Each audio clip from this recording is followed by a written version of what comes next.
From our early years, most of us are fascinated by railways. And even when we grow up, the fascination remains one way or another. In the beautiful island state of Tasmania, railways are not only a fascination, but the very arteries of its economic growth. Their equipment, of course, has not always been modern diesel units. It wasn't so long ago when romantic but infinitely less efficient steam locomotives clawed their way through the most rugged sections of the system.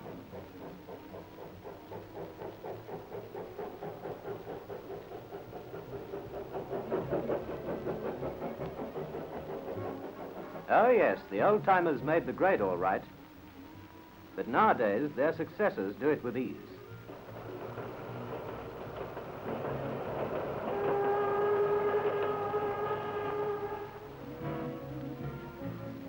Some years ago now, the Tasmanian government recognized that the days of steam were numbered and that diesel traction was the transport mode of the future.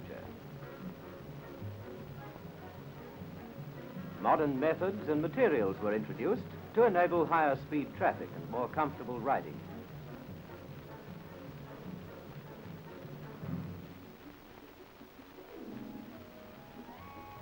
Not only for goods, but for passengers as well. And some strange passengers they carry too. The advent of diesels has enabled livestock to be sent safely and quickly interstate. Their last Tasmanian destination is Western Junction Airport.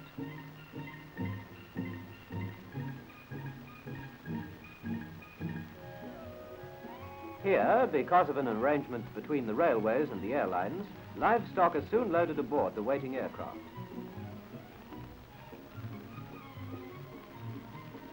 And in a few hours will be landed safely in Melbourne.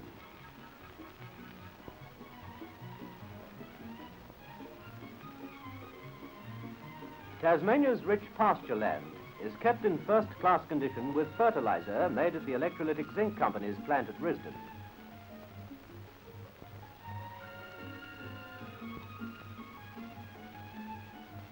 The railways take a hand here too. They deliver thousands of tons annually to the man on the land.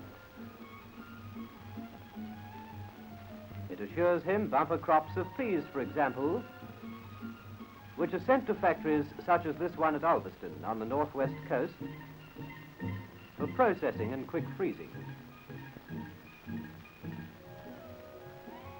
And transported by rail, of course, to their destination in these specially constructed chilled wagons.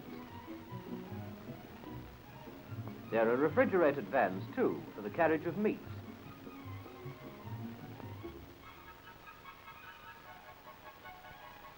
And butter, all produced at these rich coastal centres.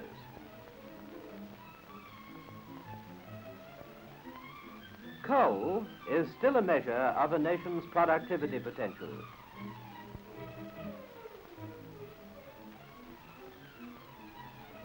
And Tasmanian coal is in keen demand from one end of the state to the other.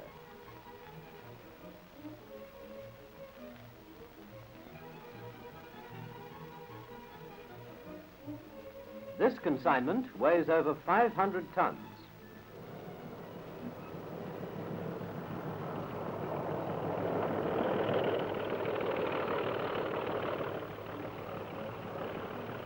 It will travel more than 200 miles to Burnie, the third largest centre in the state.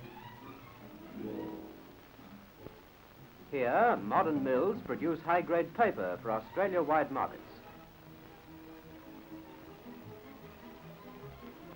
To feed the mill's furnaces, coal is unloaded at the rate of 2 tons a minute.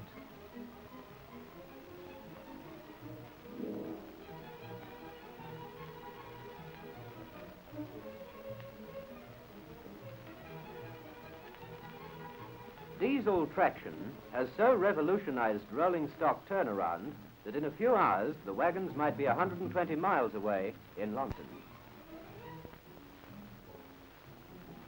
or back at the mines, or in Hobart. Here in Hobart stands one of the most modern bank buildings in the Southern Hemisphere. The cement for its construction came from the Railton Cement Works. These works provide for all of Tasmania's needs, and a considerable amount of their output is exported to the mainland states.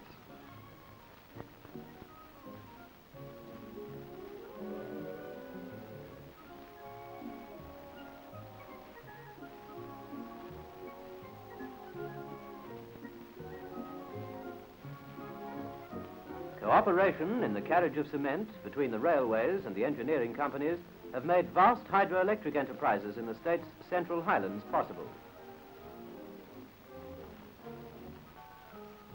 For it is power from these stations that enables industrial projects, such as these newsprint mills in the Derwent Valley, to operate efficiently. Power provides employment for these men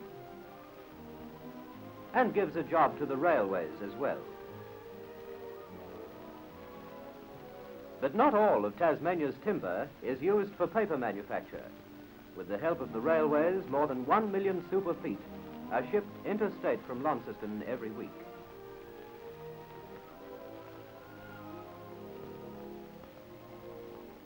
And when it is retained for local consumption, the railways still take a hand. They have captured the furniture transport trade, and that for other household goods as well. It was a planned victory made possible by these wagons built only in Tasmania, especially for the trade. They are built on passenger-type bogies, so can be carried at high speed on normal passenger services.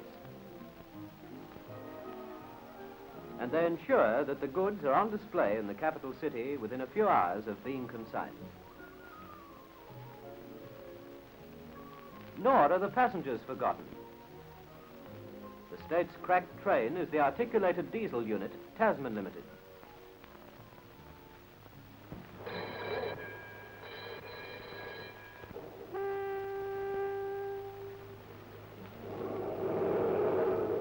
On this well-appointed train, passengers are given every attention. And when, an hour or so later, the inner man requires attention, the railways see to that, too.